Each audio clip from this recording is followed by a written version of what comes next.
I was 26 when I met him for the first time.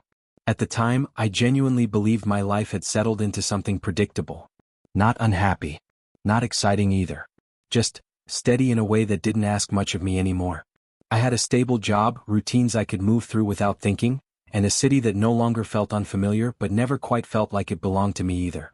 I had learned how to exist quietly inside my own days, without expecting anything unexpected to interrupt them. That changed the summer I stayed at my father's mountain property. It was meant to be a short break. Nothing dramatic. Just a few weeks away from work, away from noise, away from the slow burnout I had been ignoring for far too long. A place to breathe again. Or at least that's what I told myself. The house was large, modern, almost too perfect in its design. Glass walls opened it up to the surrounding forest, which stretched endlessly in every direction like it had no intention of ever ending. During the day, the house reflected the sky so clearly it almost disappeared into it. At night, it did the opposite, swallowing light until everything inside felt deeper, quieter, more enclosed than it should have. It was beautiful.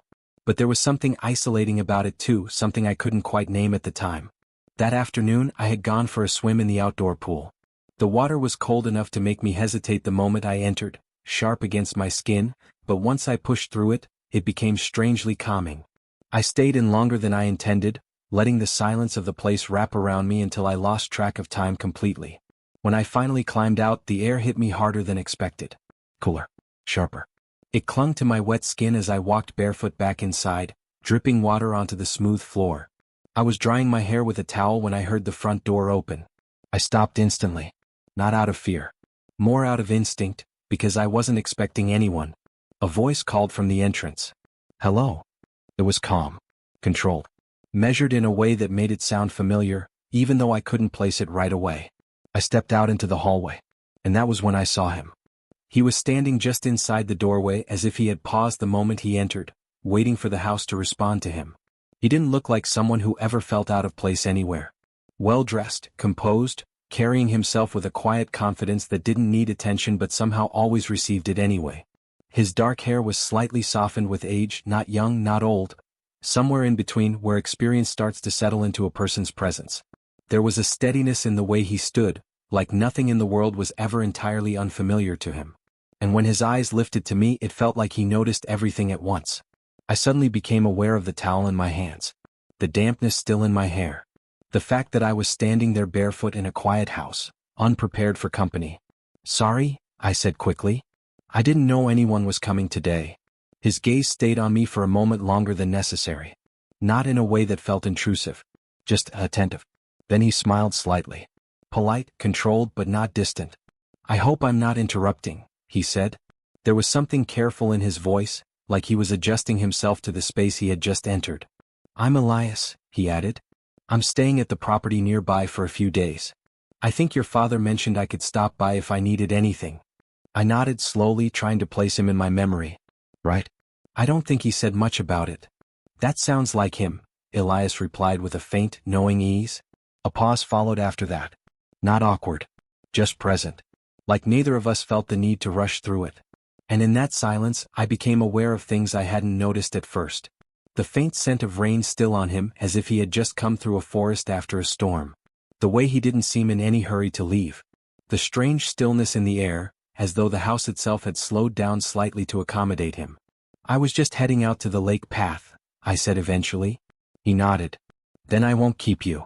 But he didn't move immediately. Neither did I. There was a brief moment where everything felt suspended, like the end of a sentence no one was quite ready to finish. Eventually, I stepped aside, letting the moment resolve itself naturally. He walked past me into the house only long enough to leave a small package on the table. Something for my father, he explained briefly, and then turned back toward the door. At the threshold he paused. Just for a second. As if deciding whether something needed to be said. When he spoke again, his voice was quieter. You have a calm place here. I hesitated for a moment. I guess so. A faint smile returned to his face. It suits you, he said simply. Then he opened the door and stepped out. And just like that he was gone. The sound of the door closing behind him felt heavier than it should have. Afterwards I didn't move right away. I just stood there, letting the silence settle back into the house as if it had briefly been interrupted and was now carefully restoring itself. It felt different somehow. Not in a dramatic way. just subtle enough that I almost doubted I had noticed anything at all. That evening I found myself thinking about him again. Not in a deliberate way. More like fragments returning on their own. The way he paused before speaking. The steadiness in his voice. The quiet attention in his eyes. Not evaluative, not judgmental, just observant in a way that felt strangely hard to forget. I told myself it meant nothing. Just a visitor. Just a brief encounter in a place I would probably forget once I left. But later, as I stood by the window watching the trees move slowly under a restless wind, I caught myself thinking about him again. Not who he was, but why he had stayed in my mind so easily. Why something about that short moment felt like it had shifted the atmosphere of everything around it, even if only slightly. And I didn't understand it yet.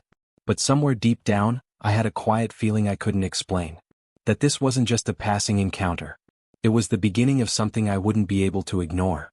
The weeks after William's unexpected visit passed in a strange blur of restless thoughts that I couldn't quite explain, no matter how many times I tried to dismiss them. I told myself I was imagining it, that nothing had really happened, that it was just a brief encounter, one of those small, forgettable moments life occasionally throws at you for no reason at all.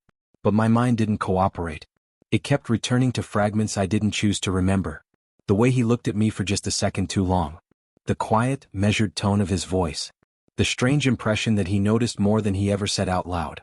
And most of all, the feeling I couldn't quite name whenever I thought about him afterward. Life, on the surface, continued as it always had. My father remained buried in work, constantly moving between meetings, calls, and flights that made his presence at home feel more like an occasional event than a routine. And William, he continued to appear from time to time as he always had in the background of my father's world.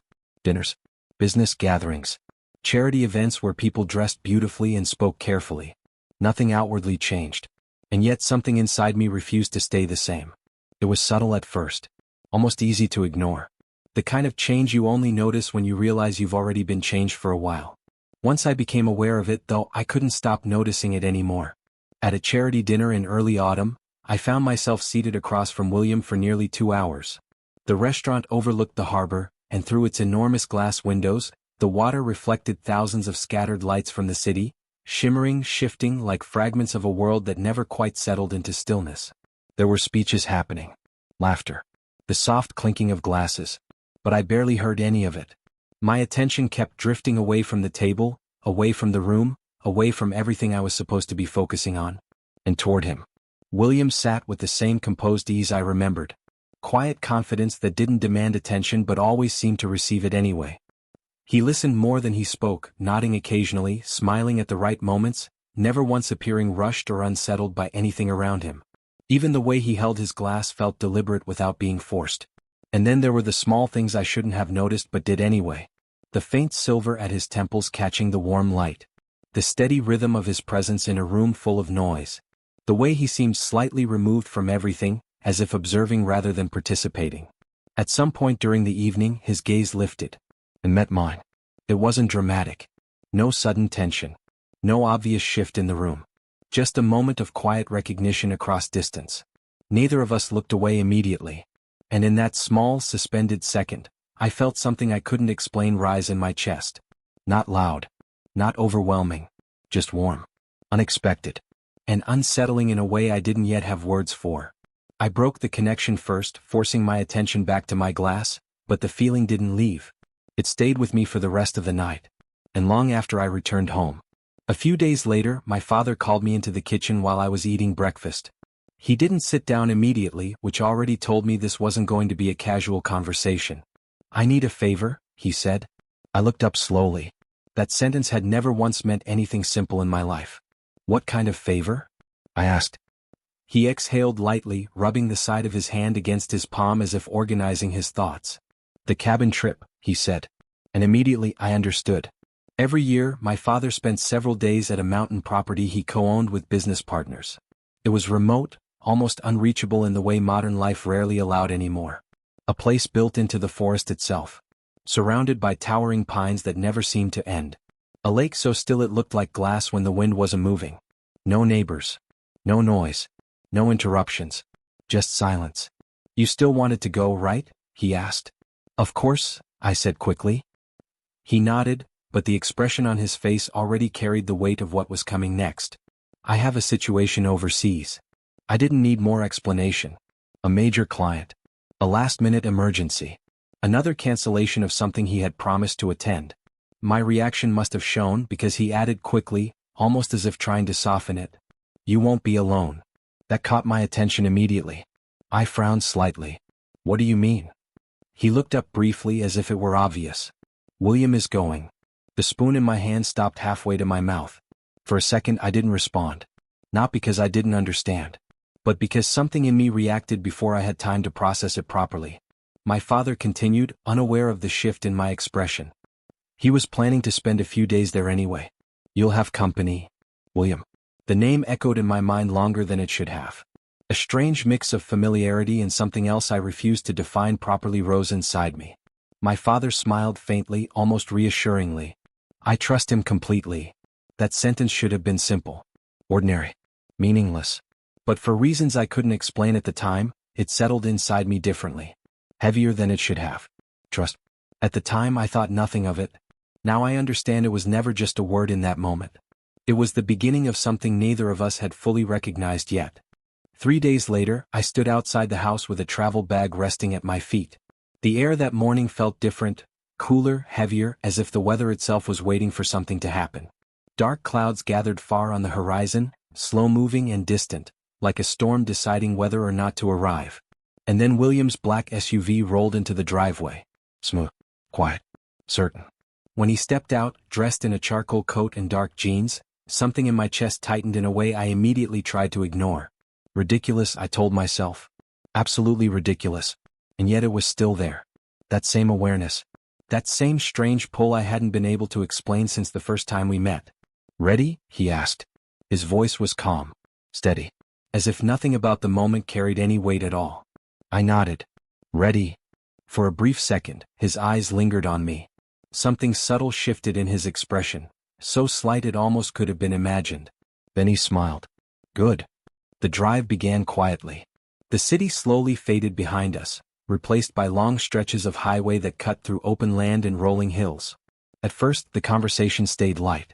Music, books, travel stories. Safe subjects that didn't require too much thought or too much honesty. But as the hours passed, something changed. The silence between sentences became easier. The conversations became longer. And I found myself laughing more than I expected. Sharing things I didn't usually share. Thoughts I normally kept to myself. William listened in a way that felt different from most people. Not polite. Not distracted. But genuinely present.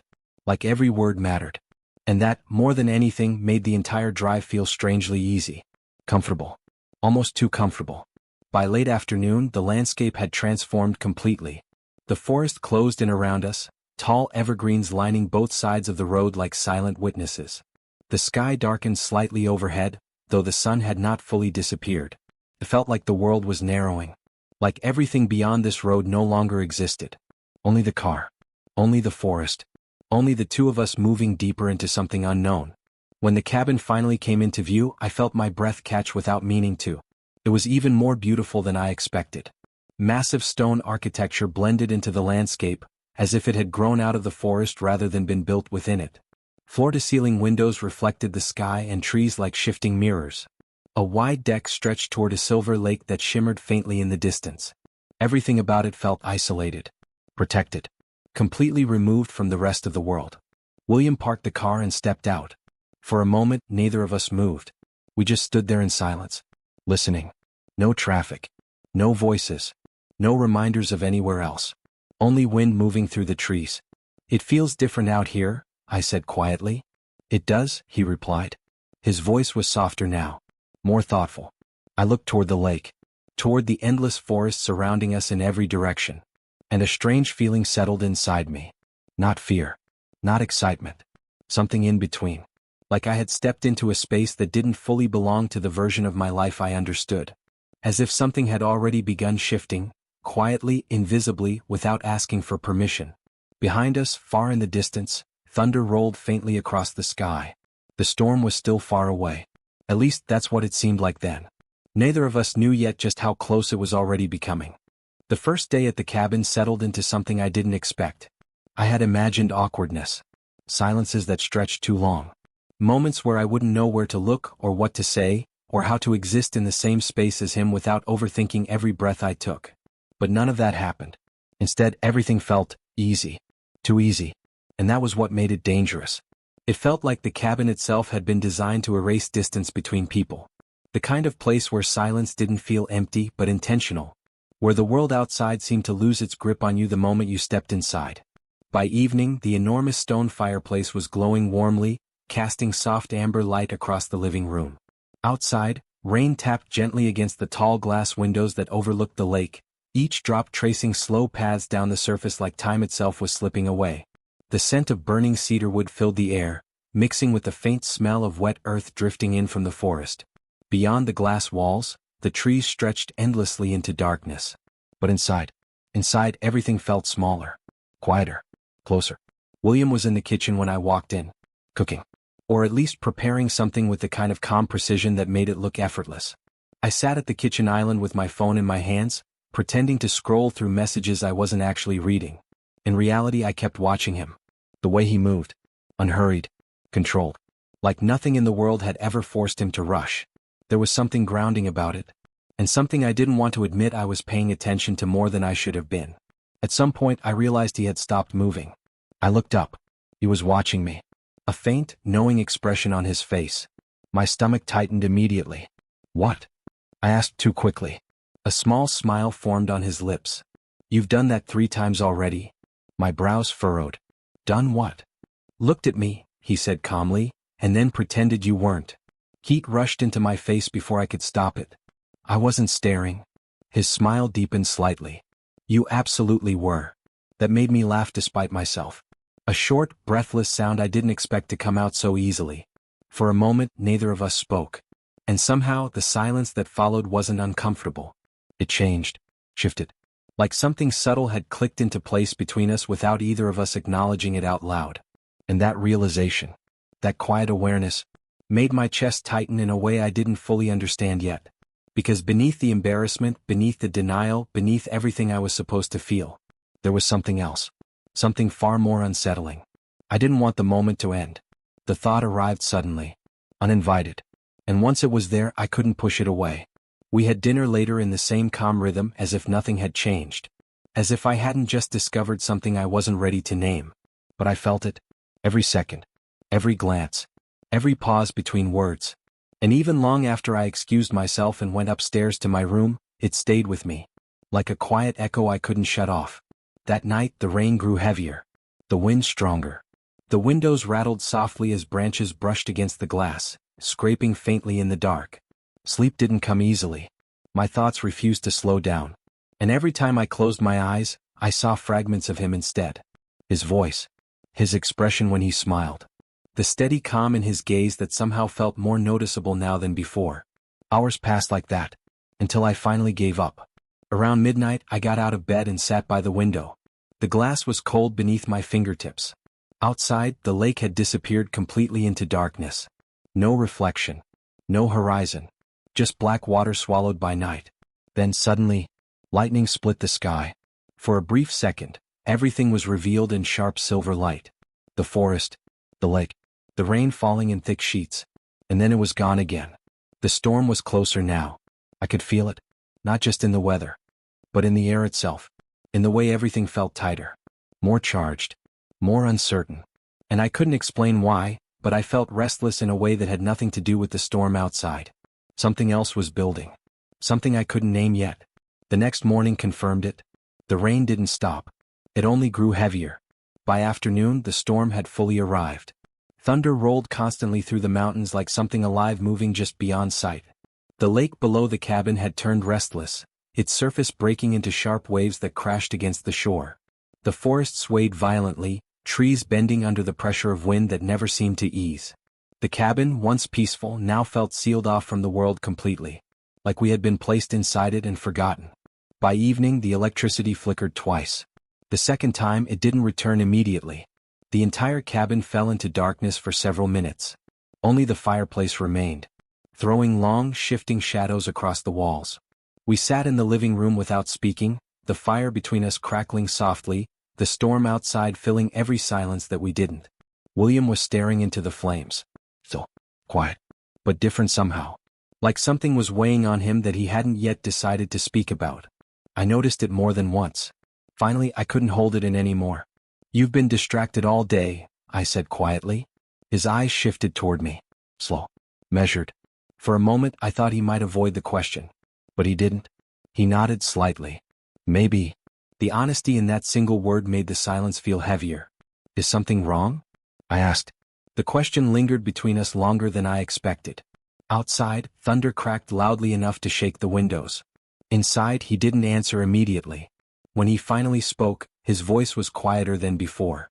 "No." But I could tell it wasn't the full truth.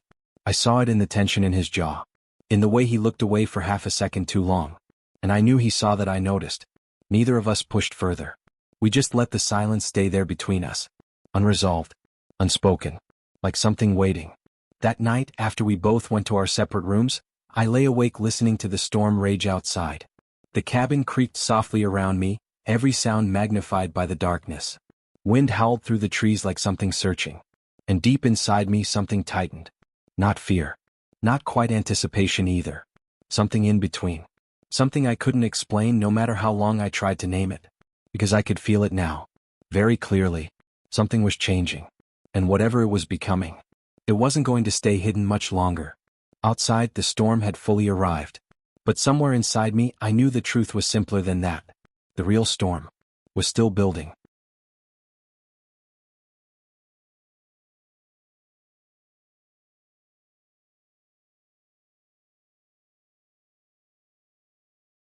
I woke up sometime after midnight. At first, I didn't understand what had pulled me out of sleep. There was only the storm. Louder now than before. Relentless rain striking the glass windows in heavy, unbroken waves. Wind pressing against the cabin like something alive outside, something restless searching for a way in. For a moment I just lay there listening, trying to convince myself it was only weather. Only nature. Only noise. But then I heard it. Something else. Something that didn't belong to the storm at all. Footsteps. Soft. Measured. Moving through the hallway outside my room. My entire body tensed instantly. The cabin layout was simple enough that I knew it by heart. Every corridor, every door, every creak in the floorboards. And there was no reason for anyone to be walking around at this hour. My breathing slowed without permission, like my body was trying to decide whether to wake fully or disappear back into sleep. The footsteps came again. Closer this time. I sat up slowly. My heart had already started beating harder, though I wasn't sure why. I reached for the bedside lamp out of instinct, then stopped. Something inside me resisted turning it on. Not fear. Not exactly. Something more uncertain than fear. The door to my room was slightly open. I was certain I hadn't left it like that. The hallway beyond was dark, but every few seconds lightning split the sky outside, flooding the space with sudden white light. In those brief flashes the world looked fractured, unstable, almost unreal. And then, I saw him, William, standing in the doorway. For a second I thought I was still dreaming. His silhouette was carved out by the storm light behind him, shifting as rain and wind painted moving shadows across the walls. He didn't speak. He didn't move. And neither did I. The space between us felt suddenly too small, too charged, too aware of itself. "William," I whispered. My voice barely held together. He didn't answer right away. That silence should have comforted me. Instead, it made everything worse. Then he stepped inside. Slowly. Carefully. Like he was afraid the room might break if he moved too quickly. "I couldn't sleep," he said finally. His voice was quieter than I'd ever heard it. Not controlled. Not composed. Something stripped down. Unstable in a way I didn't recognize. I pulled the blanket tighter around myself without thinking. "Is everything okay?" I asked. Another pause. Longer this time. He looked away briefly, as if searching for a version of himself that could answer honestly. Then, "No," he admitted. Just that. One word. But it changed everything in the room. The air felt heavier immediately, like it had been pulled downward by something unseen. Lightning cracked outside again, and in that white flash I saw him clearly. Not the version of him I was used to. Not the calm presence. Not the steady, composed man who always seemed untouched by uncertainty. This was different. Something inside him was breaking. Something he had been holding together for longer than I understood. He walked forward again and sat down on the edge of my bed. Careful. Deliberate. Not close enough to touch. but close enough that I could feel him in the space between us. Like heat. Like pressure. Like presence itself had become something physical. "I shouldn't be here," he said quietly. My throat tightened. "Then why are you?" He exhaled slowly, a sound that carried exhaustion more than hesitation. "With you," he said. I stopped thinking clearly. The words landed between us like something solid, heavier than thunder. For a moment I couldn't respond, because something inside me reacted instantly. Not logically, not carefully, just honestly, too honestly. He lowered his gaze for a moment as if trying to steady himself. Then he looked up again. And this time it felt different. Not distant, not professional, not restrained, just real.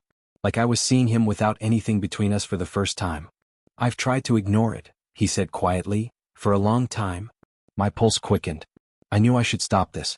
I knew there were boundaries here. Lines that existed for a reason. Things that made sense if I stepped back far enough. But I didn't step back. Instead, I asked the question that should have ended everything. Ignore what? His breath caught slightly. A small fracture in his composure. Then he said it. "You know." And I did. I had known longer than I wanted to admit. I just hadn't let myself give it words. The silence that followed felt endless. Outside, the storm reached its peak. Wind howled through the forest like something searching. The cabin groaned softly around us, wood and glass responding to pressure and movement like it was alive. Inside, everything felt suspended. Time, thought, even fear. William shifted slightly as if fighting something inside himself. "I never meant for this," he said. His voice was quieter now, more fragile. "I never wanted to feel this way." Something tightened painfully in my chest. Because there was no performance in him anymore. No control. No careful distance. Just honesty. Raw and unfiltered in a way I wasn't prepared for. I should have been afraid of that. I should have told him to leave. I should have ended it there. Instead, my voice came out softer than I expected. "Then why are you here right now?" He looked at me for a long moment. And in that silence, something finally gave way. Not suddenly. Not dramatically. But slowly. Like something under pressure for too long finally deciding it couldn't hold anymore. "I couldn't stay away," he admitted. And the air between us changed completely. I felt it. A shift I couldn't name. A pull I couldn't explain. The distance that had always existed between us no longer felt like safety. It felt like absence. And absence suddenly felt unbearable. Lightning flashed again. This time neither of us looked away. The storm outside continued to rage. But inside that room, something entirely different was beginning. Not loud. Not certain. Not defined. Just real. William's hand rested on the edge of the bed. Still not touching. Still waiting. Not demanding. Not forcing. Just there. Waiting for a decision that didn't yet have words. My breath shook slightly. Because I had never felt anything like this before. Not fear. Not comfort. Something dangerously close to both at once. And in that impossible silence, I made a choice I didn't yet understand. I didn't move away. I don't remember deciding. That's the strange part. There was no clear moment where everything inside me aligned into a conscious choice. No dramatic thought, no internal voice telling me I was about to cross something irreversible. Only a feeling. Quiet. Certain. Strangely calm, like something deep inside me had already accepted what my mind was still trying to question. William was still sitting at the edge of the bed. His hand rested lightly on the mattress beside him, as if even that small contact with the space between us required caution. As if he was afraid that any sudden movement might break whatever fragile balance had formed in that room. Outside, the storm continued to rage. Wind pressed against the cabin like it was trying to force its way inside. Rain struck the windows in violent, unrelenting waves. Thunder rolled through the mountains in deep, distant waves that never seemed to stop. But inside, everything felt suspended again. Not tense in the same way as before. Not fearful. Just still. Like the entire world had paused to wait for something neither of us had named yet. I looked at him. Really looked. At the way his shoulders held a tension that never fully left him, even when he tried to relax. At the exhaustion in his eyes, not physical but something deeper, something that had been carried for far too long without being spoken. At the careful restraint in the way he sat there, as if he was already standing at the edge of a line he knew he shouldn't cross, and had somehow crossed simply by being in the same room. My voice came out softer than I expected. "You shouldn't have come in." The words weren't sharp. They weren't accusing. They were simply real. William closed his eyes for a brief moment, as if the weight of them landed deeper than he expected. "I know," he said quietly. A pause stretched between us. Then even softer. "I just couldn't stay away from you anymore." Something in my chest tightened at the honesty of it, because there was no control in that sentence. No strategy. No careful distance. It wasn't something he was trying to manage. It was something he was admitting. And that made it more dangerous than anything else that had happened so far. I shifted slightly under the blanket, suddenly aware of how small the space between us felt. Too small. Or maybe not small enough. "You've known me since I was a kid," I said, almost like I was trying to anchor myself to something solid. "I know," he replied immediately. His voice tightened slightly on the second half of the sentence. "That's what makes it worse." The words hung in the air between us. Heavy. Unavoidable. True in a way neither of us could soften or escape. Lightning split the sky outside again, flooding the room in a sudden, sharp white light. In that instant, everything became painfully clear. His face. The tension in his jaw. The conflict that wasn't just desire, but something tangled with restraint, guilt, and a loneliness he had never allowed himself to speak out loud. And something in me shifted in response. Not loudly. Not suddenly. But unmistakably. When the light faded, the room returned to shadow. But nothing felt hidden anymore. "I tried to stop it," he said quietly. "For a long time. I didn't respond. Because I understood something in that moment that I hadn't allowed myself to admit before. I had been doing the same. Not stopping it. Just refusing to define it. Refusing to give it shape. As if naming it would make it real enough to change everything. And now it already had. Right here. In this room. With him." William finally lifted his gaze again. And when he did, something had changed. There was no distance left in it. No careful control. No polite separation. Only truth. Raw and unfiltered. "I don't want to scare you," he said. A small, breathless laugh slipped out of me before I could stop it. "Then you're doing a terrible job." It wasn't meant to be brave. But it landed that way anyway. For a second it startled him. Just a flicker. Then something softened in his expression. Not relief exactly. But recognition. As if he had been waiting for any sign that I wasn't about to pull away. That I was still here. The silence returned after that. But it had changed. It wasn't heavy anymore. It wasn't defensive. It was something else entirely. Smaller. Closer. Like a breath being held between two people who didn't yet know how to release it. I sat up slightly. The blanket shifted off my shoulder without me noticing. William's eyes flickered there for the briefest moment before returning to mine. He didn't move. Still waiting. Still giving me space to step back if I wanted to. Still asking without saying anything at all. And strangely, that silence felt louder than the storm outside. I should have stopped it. I knew that. There were still thoughts in the back of my mind. Distance, timing, everything we were supposed to consider before crossing something like this. But none of them were strong enough to overpower what I felt sitting there with him. Something I couldn't fully name. Something between loneliness and recognition. Between distance and closeness. Between fear and something dangerously close to relief. Slowly I moved closer. Not quickly. Not decisively. Just enough to shorten a distance that had existed since the first time I saw him standing in my life without knowing what role he would come to play in it. William inhaled sharply. It was subtle, but I felt it immediately. Like the movement had shifted the entire air between us. "Jack," he whispered. Uncertain now. Not in control of the moment. I stopped. Close enough now to feel the warmth between us. Close enough that even silence felt different. "You can leave," I said quietly. The words mattered. Because they were still true. Even now. Even here. Nothing had been taken away from him except certainty. His jaw tightened slightly. For a moment I thought he might actually stand. Walk away. End it before it became something neither of us could undo. But he didn't. Instead he slowly raised his hand. Hesitant. Careful. Not touching yet. Just hovering in the space between us, asking without pressure, without demand. And I met him there. Halfway. Our fingers touched. And it wasn't sudden. It wasn't dramatic. It was quiet. Deliberate in a way neither of us fully understood yet. Like something that had been waiting far longer than we had the courage to admit. The storm outside kept raging. But inside that moment, everything else disappeared. There was only the distance that had finally collapsed between us. And when I leaned in, I stopped thinking entirely. I still remember the exact feeling of that moment before everything changed. Not the touch. Not the words. But the silence that followed. A silence so complete it felt like the entire world had paused, holding its breath, waiting to see what we would do next, as if even time itself didn't dare interrupt us. William's hand remained in mine. Warm, real, but unsteady in a way I had never seen from him before. He had always been composed, always controlled. The kind of man who seemed to understand every situation before it even unfolded. But not now. Now he felt different. Stripped down. Unprotected. Human. That was the only word I could find for it. And strangely, that realization frightened me more than anything else that had happened so far. Because human meant this wasn't an illusion. It wasn't confusion.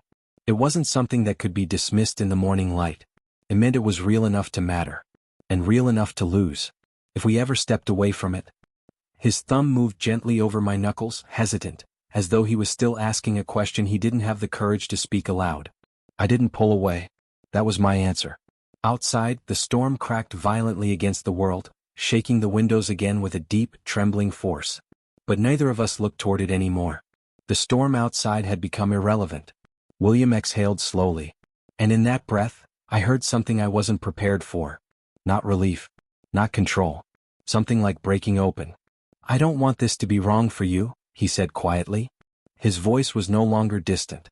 No longer careful. It was close now. Unguarded in a way I had never heard before. And it made something inside me tighten. I already feel like it is complicated, I admitted. A faint, almost sad smile crossed his face. That's one way to describe it. For a moment, neither of us moved. The space between us had changed completely. It wasn't empty anymore. It wasn't tense in the way it had been before. It was something far more fragile. Like glass balanced on the edge of a breath. Something that could shatter from the smallest shift. I don't know who moved first. Maybe it was me. Maybe it was him. Or maybe there wasn't really a first move at all. Just a collapse of distance that had been waiting far too long to disappear. And when it did, everything I thought I understood, about restraint, about fear, about certainty, stopped making sense. Time fractured after that. It stopped behaving normally. There were no clear minutes. Only moments. Only fragments of breath and sensation and silence stretched too thin to measure. The storm outside became distant. Like it belonged to another world entirely. When I finally opened my eyes again, I was still in the same room. Still in the cabin. But everything inside me had shifted in ways I couldn't immediately name. William was sitting beside me now. His head resting briefly in his hand, as though he needed something physical to steady himself against what had just happened. As though he was trying to understand it. Or trying to accept that it couldn't be undone. He stayed silent for a long time. Then finally he looked at me. And I saw something I had never seen in him before. Not confidence. Not certainty. Not even regret. Relief. Fragile. Mixed with fear. I should have walked away, he said quietly. There was no blame in his voice. Only truth. I pulled the blanket slightly closer around myself, suddenly aware of my own heartbeat, louder than it should have been. Why didn't you? I asked. He didn't answer immediately. His eyes drifted toward the window where rain still slid down the glass in uneven lines. I tried, he said at last. For a long time. Then he turned back to me. And every time, I ended up right back here. The weight of that truth settled between us. No illusions remained. No possibility that this was something temporary or accidental or easily reversed. Something had already changed too deeply for that. The cabin creaked softly as the wind moved through the forest outside. But inside everything felt still. Almost sacred in its silence. After a while I stood and walked toward the window. The glass was cold beneath my fingertips. Outside the forest still moved with rain and wind, but it no longer felt threatening. It felt distant. Like a world that no longer had the power to pull me back into who I was before this moment. William came closer behind me. Not touching. Just close enough that I could feel his presence again. Jack, he said quietly. Hearing my name in his voice felt different now. Not formal. Not distant. Chosen. I turned slightly toward him. I don't know what happens after this, he admitted. And that vulnerability surprised me more than anything else. Not because it was weakness, but because it was honesty without protection. I looked at him for a long moment. At the man I had known in fragments for so long. At the version of him I had never fully understood until now. All the distance I had once felt toward him no longer existed in the same way. I don't either, I said. And it was the truth. There was no clear future waiting outside this cabin. No version of events that made everything simple. Only this moment. Only this space. only the storm slowly losing its strength beyond the glass. William nodded slightly as if accepting that uncertainty was the only thing we could safely share. After that, we didn't speak much. We didn't need to. Some things had already been said without words. Later, when the storm finally began to weaken and the first pale light of morning slipped through the trees, I found myself sitting beside him on the couch. The fire had burned down to glowing embers, soft and fading. The cabin felt quieter than it had in days. William had fallen asleep sometime before dawn. For the first time, his posture had softened completely. Even in sleep, he looked less guarded, less untouchable, more human. I watched him for a long time, thinking about everything that had brought us here. About how trust can shift without warning into something else entirely. About how silence can become connection instead of distance. And about how some people don't enter your life loudly. They arrive quietly, like storms. Slow at first, almost unnoticeable, until suddenly they are impossible to ignore. When he woke later that morning, the first thing he did was look at me. There was no confusion in his eyes, no regret, only awareness, like he was confirming that none of it had been a dream. I met his gaze, and for the first time there was no distance left between what we felt and what we were willing to see.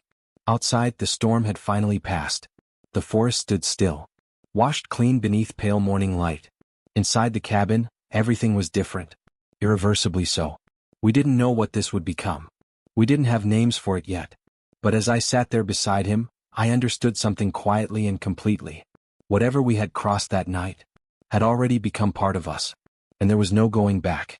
Only forward. Together.